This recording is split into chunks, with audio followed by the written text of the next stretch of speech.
นี่นะบ่าวเอาตัวนี้แหละมันเป็นยังคือว่าขาย40บ่ได้เป็นยังนะขอยอยากเมื่อแต่ขอยอยากเมื่อเอา40ก็เอาแต่ลูกกันนี่ก็ได้บ่แยกก็ได้เดี๋ยวนั่นเอาตัวนี้กับตัวนี้ไปซื้อซอยเจ้านี่ละอันนี่คนละอันซอยกันนั่นแหละของจำบ่ตึงทางซอยเฮาบ่เหลือเลยเนาะหาสอบใส่ข้างละ2ก็ได้สบายดีเด้อหน่อยเด้อสบายดี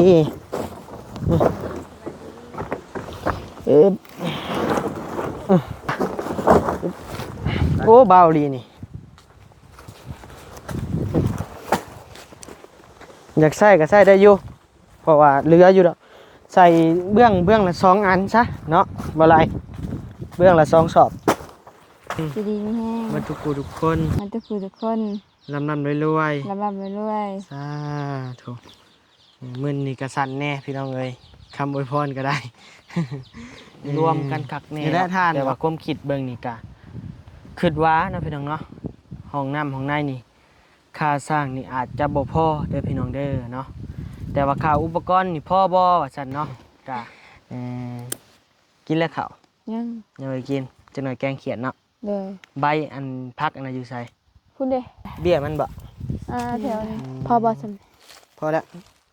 ใส่ผักหอมปอบทั้งผู้ปลูกคนละมุมคนละแจ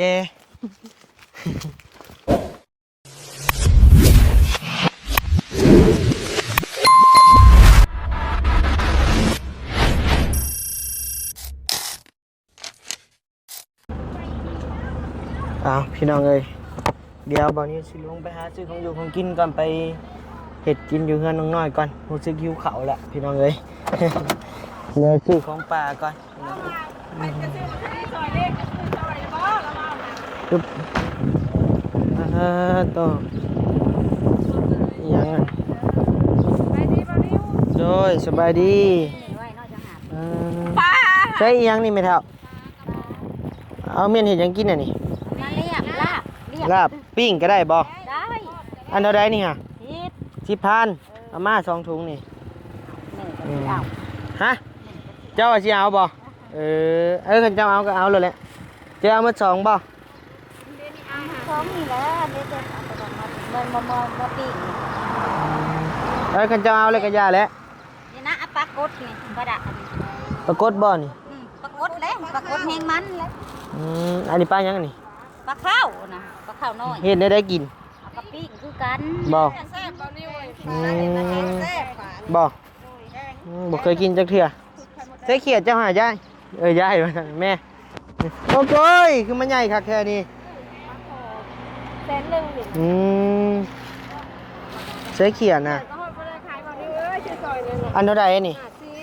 อัน150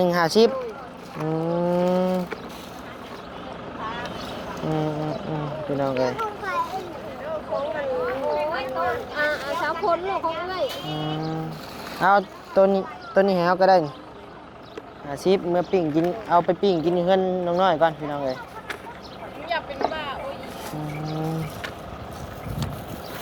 หรือว่าอันนี้ก็50บ่50ตัวนี้โอ้50ตัวนี้ก็เลือกเอาตัวนี้ได้น้อยใหญ่กว่าเนาะบ่40ก็ขายอันนี้นะบ่าวเอาตัวนี้แหละมันเป็นยังคือว่าขาย40บ่ได้เป็นยังนะขอยอยากเมื่อแต่ขอยอยากเมื่อเอา40ก็เอาแต่ลูกกันนี่ก็ได้บ่แยกก็ได้เดี๋ยวนั่นก็มันคนผงนะใช่ของเจ้าน่ะนี่มันคือน้อยแท้นั่งอยู่มัดมือโอ้ยจะสิเห็นได้แหละมันบ่ตื่นอันนี้ของไผอันนี้ซื้อซอยให้ได้ต่อเดียวนี่นะซื้อรถของยายเขาเงินเขาละ20จานเท่าใดจานละ20เอาตัวนี้กับตัวนี้ไปซื้อซอยเจ้านี่ละอันนี่คนละอันซอยกันนั่นแหละของจำบ่ตึงทางซอยเฮาบ่มันขึ้นไปเฮาบ่โอ้ยมัดเงินมัดคำแหละอุกใจได้แม่อุกใจตัวเดียวนี่แหละอุกใจตัวเดียวนี่แหละเท่าไรของเจ้า40เนาะ อืมใช่ต้นอะเดอันเท่าไหร่90ตอน10,000เด้อ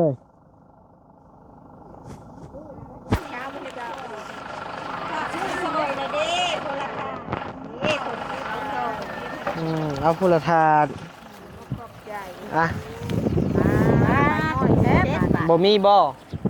ต้องบอกดอกนะมัน ให้มี เห็นน้ำสะพัดค่ะยอมแล้วเบาเลยใคร จะมีบ่ ได้อยู่ไป50บาท โดยลูกไผอันนี่เอาบักคำมา เอาเงินน้ำเปล่าได้ไหมลูกขอบใจเด้อค่ะ โดย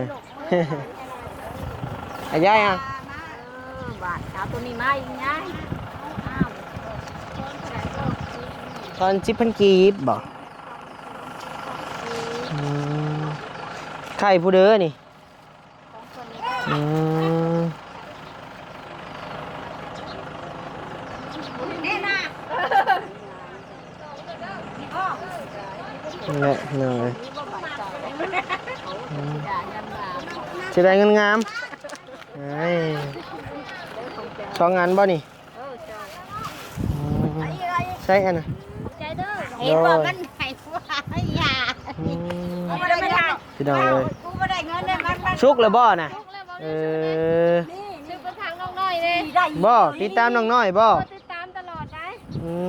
ม เอา ได้แล้วขอบใจหลายๆโดยไปพี่น้องเลยบัดนี้ซื้อทานมาพี่น้องเลยใบอันนี้แหละไว้ใส่ของน้ำของในฮะนี่แหละพี่น้องเลยใส่คือเห็นน้องน้อยเพิ่นแล่นยังแล่นไรงัวบ่คือว่าแล่นดิ่งๆๆไปอึ๊บวานนี่เพิ่นบ่ซ่าแล้ววานนี่มื้อนี่ใครแน่ดีดองๆมื้อนี่ ปลาดุกปักมือเพิ่นวานนี่ฮู้อยู่บ่ บ่ฮู้นะ บ่ฮู้บ่ เนาะ เอาบ่ได้มาบ่ มาอยู่แต่ว่าอ้ายออกก่อน อื ว่า มสบายดีเด้อบ่ไรเด้อ ไปดีเด้อไป โดยปลาดุกปักมือเพิ่นว่านี่จังว่าบ่ปากบ่ติงอ้าวไม่เฮาอยู่ไสลืมไม้กันสั่นเด้ฮะ เด้ขาตั้งกล้องใหญ่ บ่ขากล้องเฮาคือว่ามีอีกอันหนึงเดี๋ยวหาขาตั้งกล้องก่อนพี่น้องเอ้ยนี่แหละพี่น้องเอ้ยทานครับเดี๋ยวสิคั่วเขียดเม่นอันนั้นอันนี้ก็สิก้อยกินพี่น้องเอ้ยหรือว่าแกงสิเขียดเลยหน่อยเนาะไข่มดแดงเนาะ แม่นแกงขี้เกียจ แกงสิเขียดแซ่บพี่น้องเอ้ยยำกรึบเดี๋ยวสิแกงสิเขียดพี่น้องเอ้ยนี่แหละเขียด เกียจน้อยบ่ โอ้บ่น้อยและใหญ่เด้เขียดใหญ่ เกียจนะ เดี๋ยวพาเครื่องใส่เลยหลายเนาะเพิ่นไปหานี่นะ เนาะลายลี่นี่ต่อสิอีนางน้อยโดยพี่น้องเอ้ยกราบทักทายสบายดีพ่อแม่พี่น้องเมื่อทุกคู่ทุกคนที่เข้ามารับชมคลิปบ่นิวสะพานบุญเนาะพี่น้องเนาะก็ขอบมกขอบใจทางพ่อแม่พี่น้องเมื่อทุกคู่ทุกคนเด้อเนาะที่ยังฮักแล้วก็เมตตาเบิ่งคลิปให้พี่น้องเอ้ย ที่ติดตามเนาะบัดนี้ก็ขอมขอบใจหลายๆเด้อพี่น้องเด้อเนาะสำหรับมื้อนี้บัดนี้ซื้อทานมาพี่น้องเอ้ย5กระสอบสิมาเมียนลงนี่แหละพี่น้องเอ้ยลงใส่แช่งนี่แหละ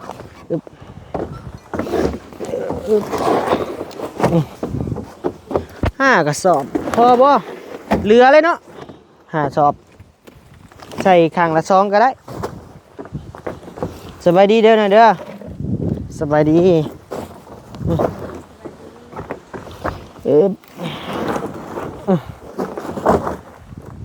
แบกไปบัด แบกได้อยู่ที่ ได้อยู่ แบกไปนี่ก็ได้บ่ไปทานแล้วงามๆพี่น้องเอ้ยเป็นแท่งอยู่พวกเหมือนเด้อ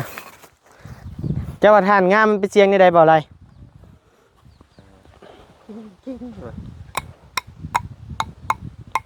บ่ปานใดเนาะ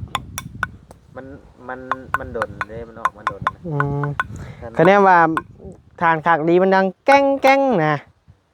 คือเล็กคอเล็กนี่นะ ได้แล้วนี่กะงามแล้ว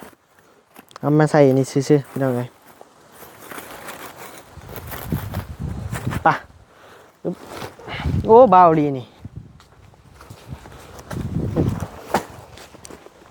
อยากใส่ก็ใส่ได้อยู่เพราะว่าเหลืออยู่แล้วใส่เบื้องละ2อันซะเนาะบ่ไรเบื้องละ2สอบเนาะโอ้ตัวนี้ห่างนักเว้ยใส่แบบว่าตัวหมุนหลายเนาะตัวอันนี้ก็เป็นเงินของที่ว่าเพิ่นผากให้เลยเด้อเป็นเงินสมทบเห็นของน้ำของในแหละมีแต่ผากเจ้าขอมกับใจทางเพิ่นอีกแน่เนาะนบมือขึ้นบ่เป็นคือเก่าเด้อเนาะ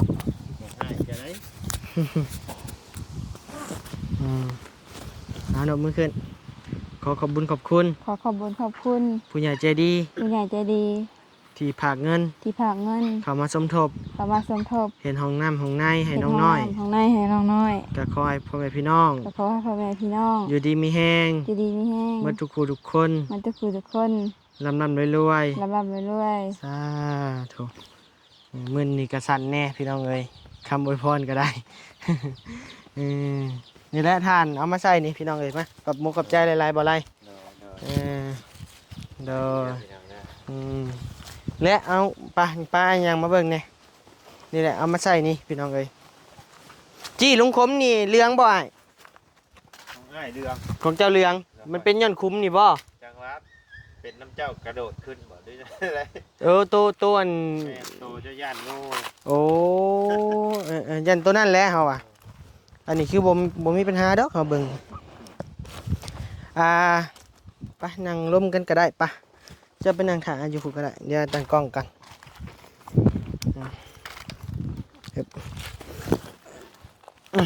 เอาเอ้ยเดี๋ยวตั้งกล้องกันเด้อแป๊บนึงพี่น้องเอ้ยขากล้องกับสิเพ่แล้วพี่น้องเอ้ยบอลลี่ซื้อให้ตั้งแต่เฮือนน้องไซฟ้าพุ่น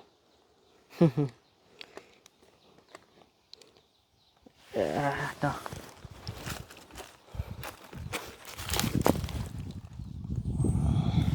โอเค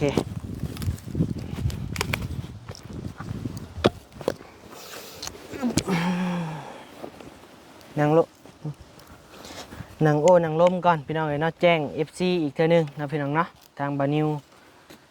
เรื่องงบเห็นห้องน้ำห้องในน้องน้อยนี่กะตามที่บานิวคิดเบิ่งนี่กะแต่ว่ายังบ่ได้รวมกันคักแน่ดอกแต่ว่าความคิดเบิ่งนี่กะคิดว่านะพี่น้องเนาะห้องน้ำห้องในนี่ค่าสร้างนี่อาจจะบ่พอเด้อพี่น้องเด้อเนาะแต่ว่าค่าอุปกรณ์นี่พอบ่ว่าซั่นเนาะกะ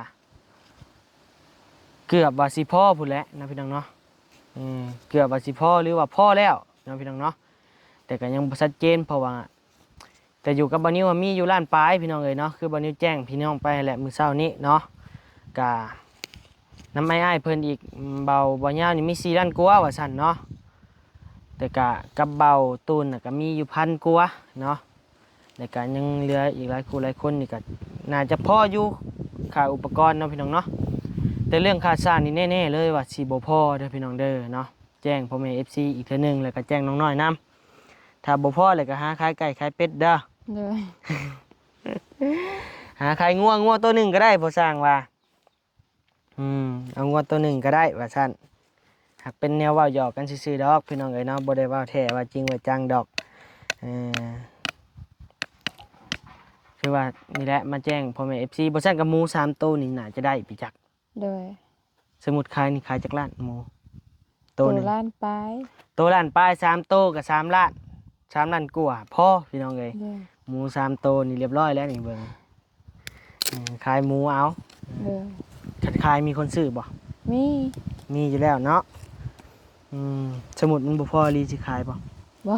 ฮะ บ่ เอามันบ่พอดิ กะบ่พอกะป้าไว้ ปาไว้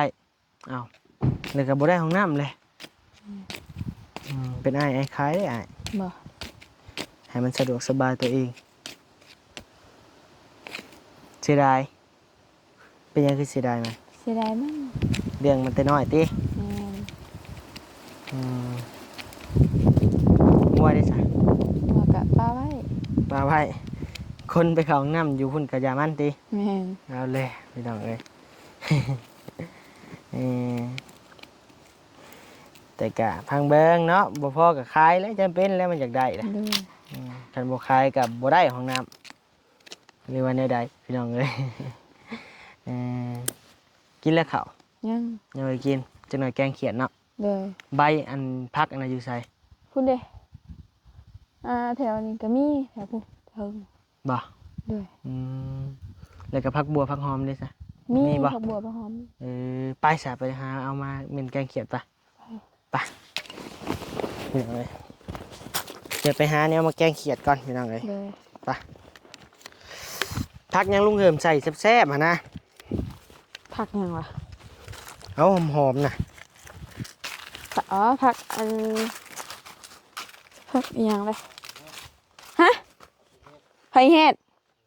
ไผ่เฮ็ด ไปพี่น้องเลยเดี๋ยวอัน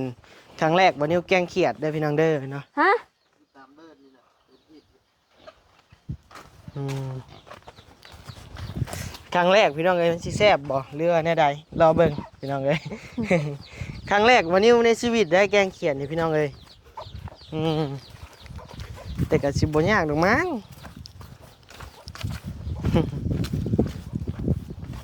ลองซีมบ่หน่อยซีมือไอ้ ลอง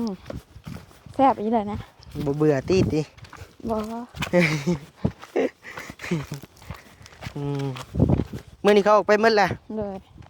บ่บี้ก็ออกแล้ว แล้ว อืมนี่บ่แม่นบ่นี่ แม่นแล้ว นี่ได้ แม่น เอามันดีๆได้บ่เบื่อตายได้ โอ้ย เด็ดมากซั่นน่ะ ต้นอ้อนนั่นเด้ อาโต้นอน นี่แหละ นี่บ่ อืม มือเบิ่งได้ก็ถึกปัก ดึง เอาเซาเจ็บเลย เศร้าเลย บิดพักก็ได้บัดนี้ ได้ บ่ว่านี่น่าจะยุ่งเนาะ เจ็บเฮ้ย เจ็บ อืมนี่บ่แม่นบ่ แม่นเลยก็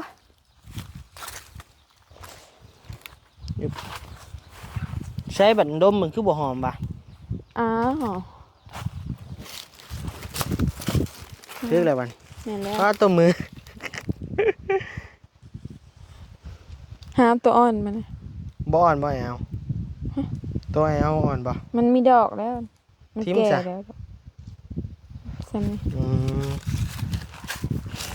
เด็ดไปหาม หาตัวอ่อน หาเบิ้งเบิ้งแล้วบ่ ใครสิหาเป็น ก็ อืม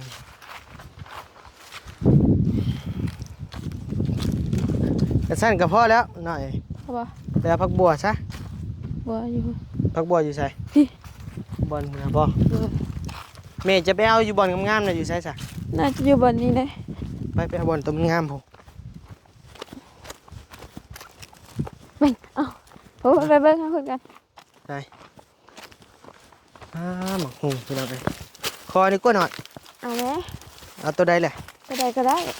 เสื้อเมื่อให้แม่ตามกินนี่โอ้งามอยู่นี่ก็ได้งามคือคนอยู่ เอาผักบัวป่ะ เอาผักบัว เอาทางพุ่นลูกเอาเลยเนาะ ดกแล้วจังหอม บ่ อืม ดีเบิดเนาะ ฮะ ดีเบิดเนาะเอาตัวใหญ่ ดี ๆ บ่ นะฮะ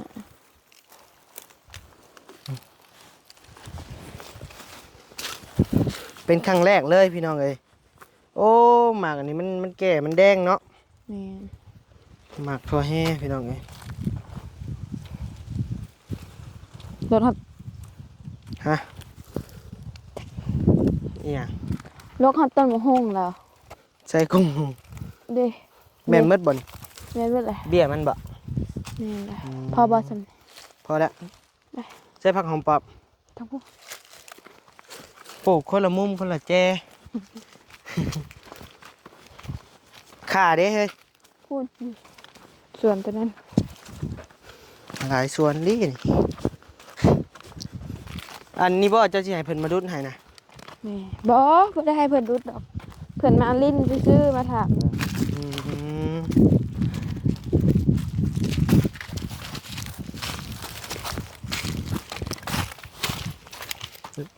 ไป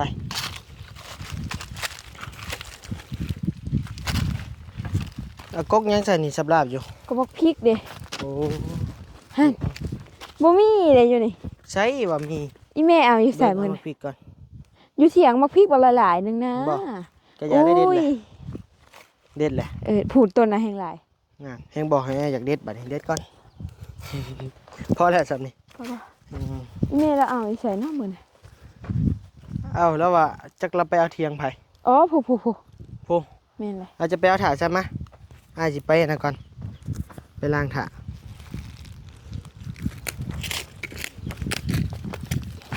เอาข่ามานำเด้อ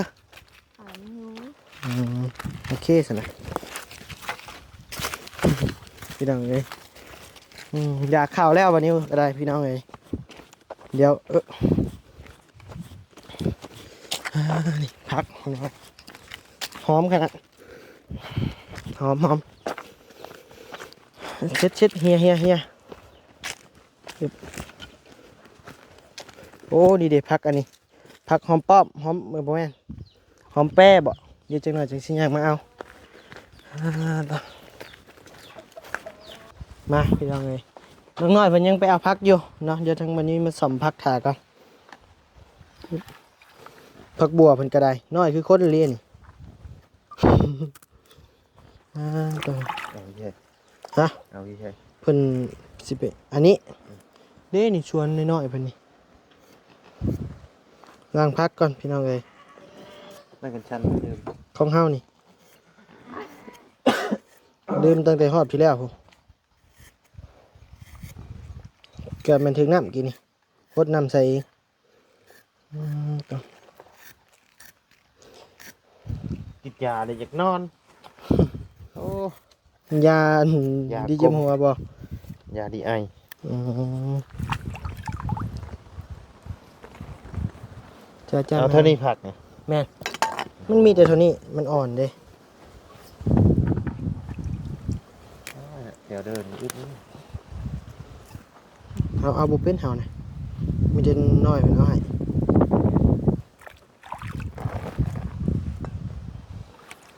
เดี๋ยวจะไปเก็บมาเนาะ โดย เท่าไหร 40 ว้า โดย โอ้ ไข่มดแดงเนี่ยฮะ โหดเลยดิ 40,000เฮ็ดจังได๋เฮาหาเองบ่เป็น แพงอยู่ เพิ่นว่าจังได๋กันตามเพิ่นแหละ โหดโคตร แพงอยู่มันบ่ตึงซำนะ ชื่อไม่นั่น80,000ชื่อ1,600,000นะชื่ออยู่ โดย ไม่มักละลายใช่เฮ้ยเลยช่วยบ่ บ่จะไปเก็บผักก็ได้ จะเก็บเป็นน่ะ เอาบ่หลายก็ยะผักนะ พักกี่ตู้เว้ยผูกกี่ นี่ผักอีตู้อยู่ไส ปุ๊บเกินมีตู้แล้ว ส่วนเป็นตู้พู ก็เห็นอยู่เต็มเนี่ย บ่แม่นอยู่ส่วนนี่ก็มีพี่จ๊ะนี่ก็ผักหอมเปรย์นี่บ่ หอมเปรี้ยวข้าวบะไช่กัน บ่ใส่บ่ โอ้แบบถอนดักถอนโคนมาเลยเนาะ โดย มันจังหอมมันจังแซ่บพี่น้องเอ้ยเป็นครั้งแรกได้เชื่อบ่ว่าไร หน่อย ที่ว่าเฮาเฮ็ดนี่ ลองเบิ่งฝีมือน้องนิวเพิ่น โดยเป็นครั้งแรกเลยที่ว่าแกงเขียดบ่เคยจักเทื่ออยู่เฮือนกะ แกงอย่างอื่นเคยแกงอยู่บ่ แกงหยัง แกงอย่างอื่นนะ เคยอยู่แกงปลาแกงเปือไป คล้ายๆกันแล้วแหละน้อง บ่ คล้ายๆกันแล้วแหละคือแกงปลาเนี่ยใส่แบบเดียวกันนั่นแหละ แต่ว่าลุงเฮิมเฮ็ดมื้อน่ะแซ่บอีหลี อ่า เฮามักรสชาตินั่นนะแล้วใส่ไข่มดแดงนำแม่นบ่ เลย อืมคักเลยเราเฮ็ดนะ เอาหัวจิไข่ข่ามา โน่ ตำก่อนพริกอ้าว โดยเอาสำหรับคลิปนี้ก็มีเพียงสำนี้แหละพี่น้องเอ้ยเนาะเดี๋ยวทางบานิวสิกาเกียมก่อนแล้วไปต่ออยู่ที่ช่องบาไลเด้อพี่น้องเด้อเนาะ โน่ ยามต้มนั่นนี่กะช่องบานิวอีกคือเก่าพี่น้องเอ้ย เอาโอเคพี่น้องเอ้ยบ๊ายบายสบายดี